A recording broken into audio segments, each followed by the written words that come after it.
What's going on, everybody? Appreciate y'all for tuning back in. And today I'm going to be reviewing the Giannis Nike Freak 6.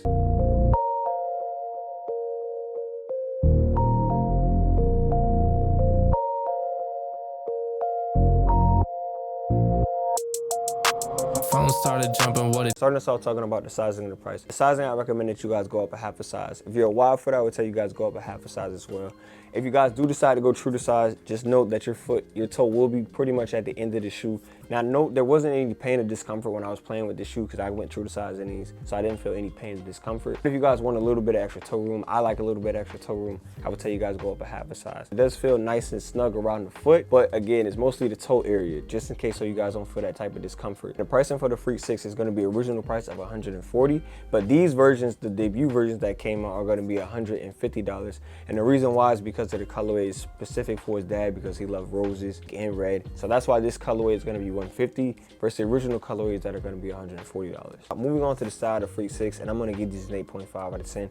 The colorway is inspired for his dad because he loves the blossom of pink. That's why you guys are going to see the red and pink roses all over the shoe. Even in a little bit of the transparency, you guys are still going to see the roses on the shoe. And I think it's a pretty nice design. Honestly, this is the best sneaker design that I've seen in a Giannis volume. All the way through its 1 through 6s. This is the best colorway. It's nice, simple. I mean, I'm not gonna say simple, but it's not too much, you know what I'm saying? It's very unique and it's a really nice design. So I like when Nike and other shoe brands decide to put stylings on the shoe that make it stand out a lot more. I mean, look at this Nike shoes with the roses. You can't tell me you cannot keep looking at that. Looks really goddamn good, I'm not gonna lie to you guys. They did a great job with designing this shoe. Also, the colorway of this shoe, it is an off-white, so it's gonna be like a creamy white. And I think that's the better color choice that they decided to go with instead of going predominantly white, because white gets dirty easily, and I don't think it would have the same pop and shine, because the creamy white is more of a darker tone color. That way this can shine. So yeah, you guys did a great job in the styling of the Giannis Freak 6, and I think, in my honest opinion, is the best style colorway design and shoe design of the Giannis line. Up next, as a lot of you guys already know, we have my favorite category, which is a cushion. I'm gonna give these an 8 out of 10.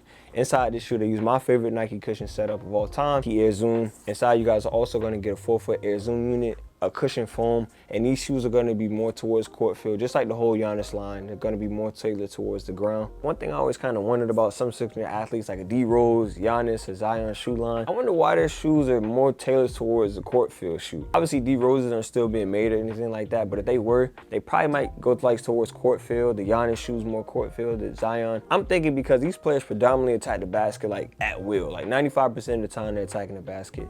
I wonder why they don't have more of a souped up cushion setup with a boost off of the ground. Now granted, I know that some of the players probably like court feel shoes, but I always wonder, like, if my main priority is slashing, I want to have the best cushion. That's just my thought process. I mean, it's not gonna affect anything in the shoe. I just always wondered, like, why does a slasher not have the most souped up cushion setup? But anyway, regardless of that, this shoe is lightweight, so once you guys take it outside the box, you guys are gonna feel that it is a lightweight ride. Also, the 4-foot flexion is decent. It's nothing too crazy. I'd have to really bend this shoe back to get 4-foot flexion, but one thing I tell you guys about 4-foot flexion, it's personal preference. If a shoe has a good cushion and the 4-foot flexion isn't as flexible, it doesn't take away from the cushion setup. Like I tell you guys, it's always personal preference. On foot, the cushion feels good, and you guys are gonna get a good amount of impact force protection upon jumping and landing. While I was hooping in these, shooting around, you know, dunking, euro steps, spin shots, doing what I do for you guys, I did feel like I said, the cushion is going to give you guys that good impact force protection upon jumping and landing, but you guys aren't going to feel like any spring or bounce or anything like this. I think the output inside this shoe is nothing there,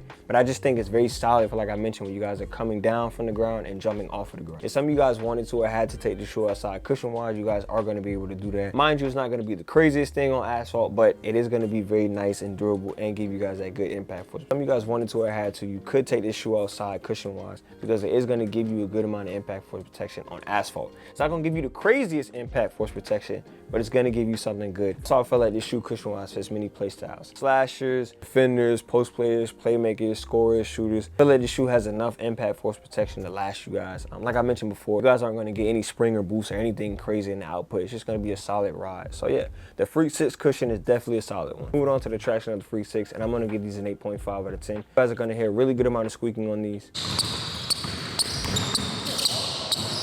traction pattern design of the Freak 6 is going to be a rubber outsole, as well as a multi-traction pattern design, and it's going to do a good job of not attracting dust and also fighting the dust off, giving this shoe a really good grip and bite. If you guys are playing on a pristine court, high level court, you guys are going to get a great amount of traction pattern, especially with the squeaking. The squeaking is going to be top tier on the clean court. On a semi-dusty court that I'm sure most of us play on, and I play on, and some of you guys probably play on, it's going to give you guys a really good amount of traction pattern and also not being able to attract dust. Even if you guys play on a very dusty court, these are going to give you guys something good to be able to play on. Now, if your AC and your gym is off, just be aware of that, because pretty much not many shoes can handle being inside a gym when it's wet and slippery on the floor when the AC's out. But I think these would do a good job if your gym is like that. I'm gonna think you could just take these out there and just perform like anything, even though I said I feel like they would protect you decently. It's decently. It's not good, it's not great, it's just decently. And also, if you guys wanted to, or some of you have to play outside, you guys can go ahead and hoop with these outside because the grooves are strong enough to last. Now, I'll tell you guys that I feel like they'll last here and there. Take them out consistently. So if you hoop 4 or 5 times a week, 3 times a week, I would tell you guys take it like twice out of those times. Don't take it every day, because then it's gonna start to weather away and you're not gonna like that in this shoe. Even though it can fight off that dust and debris outside, but this is asphalt we're talking about. Asphalt is gonna kill pretty much any shoe that's not specifically for outside. These aren't specifically for outside, but you guys can take these outside here and there. Traction pattern for these Freak 6s can pretty much fit any play style: slasher, shooter, scorer, defender, post-up player, playmaker, whatever it is that you play. The traction pattern is just that good to be able to hold you guys up. While I was playing with this shoe traction-wise on foot, I felt very confident to do any move. I felt confident in any situation. I just felt like I didn't have to overthink anything. My instincts can take over. And that's what you really like in a traction setup, because I know a lot of you guys like traction more than you like cushion. So if you guys are big on traction, then this is one shoe that you guys might want to go ahead and look toward. And last on the list, we have the support, and I'm going to give these an 8 out of 10. Inside the Freak 6, you guys are going to get a good amount of padding around the ankle bone and Achilles heel. A little bit of something inside the tongue, but not much there. But the snuggability around the ankle is definitely going to be there. If you tie this shoe to the tightest, it is going to hug nice around that foot. It is going to unloosen a little bit towards while you're playing in the game, so you might just have to retighten it. But at the beginning of it, it is going to be very nice and tight. As well as if you guys do decide to go your true size, it is going to be nice and snug around the foot, and your foot is pretty much going to be at the end of the shoe. I didn't find any pain or discomfort because my toe didn't hit the toe box, but just in case, if you guys want a little bit of extra space, like I mentioned before, you guys can go up a half a size. The shoe is still going to do a good job of hugging around the ankle and hugging around your foot. And also, the support is good enough to be able to handle the traction play styles. So flashers, crafty, maybe even shifty players, post players, whatever it is that your play style is, the support is good enough to be able to mix with the traction, ultimate confidence while you guys are hooping. Ending it off with the ranking of the Freak 6s, and I'm gonna give these an A-. The last Giannis shoe that I liked was the Giannis 4, and those were pretty good. The Giannis 5s were trash. I've only seen one person ever hoop in those in person, and those shoes are, my God, they were trash. But these Giannis 6s are definitely very solid. From the style alone, like I mentioned before, I really like this style. It's simple but unique at the same time, and it stands out with the styling they decided to go with. The colorway is nothing too crazy, but like I said, it's just the styling that they decided to go with. Cushion setup inside these Freak 6s is good as well. You guys are going to get a good amount of impact force protection upon jumping and landing. The forefoot flexion isn't going to be too crazy, but like I said, the cushion's good, and it really doesn't matter about the forefoot flexion, whether it's stiff or loose.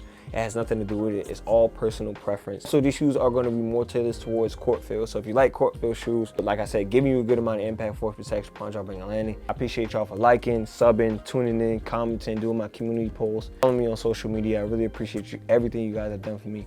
I'm gonna have Chauncey send us out, and I'm gonna see you on the next one. Got anything you want to add to it, Chauncey? What? That's your end intro? Yeah, just the end intro. Thank you for guys watching today's video. See you next in today's video. Bye.